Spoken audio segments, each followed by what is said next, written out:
ఇక్కడ మనకు ఒక సమీకరణం 2x² minus 2x plus p minus 4 equal to 0 అనే వర్గ సమీకరణం ఇచ్చాడు.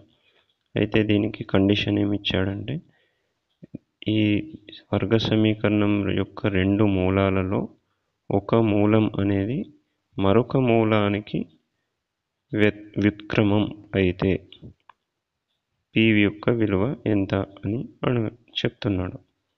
సో దానికోసం మనం ఈ మూలాల లబ్దం ఈక్వల్ టు స్థిర పదము బై x² గుణకం అనే సూత్రాన్ని మనం ఇక్కడ యూజ్ చేస్తాం. సో ఇక్కడ ఒక మూలము అనేది ఏదైతే ఉందో దాన్ని మనం ఆల్ఫా అనుకున్నట్లయితే దాని యొక్క వ్యుత్క్రమము మనకు 1/ఆల్ఫా అవుతుంది.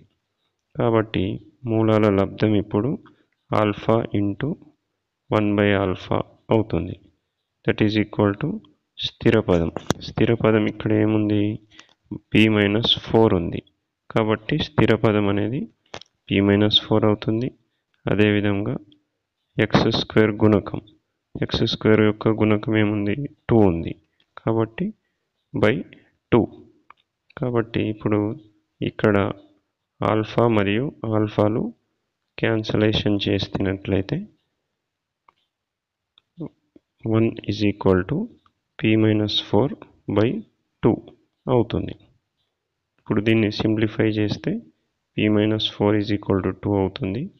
-4 విలువను అటు పంపిస్తే p ఈక్వల్ టు 2 + 4 6 అనేది వస్తుంది.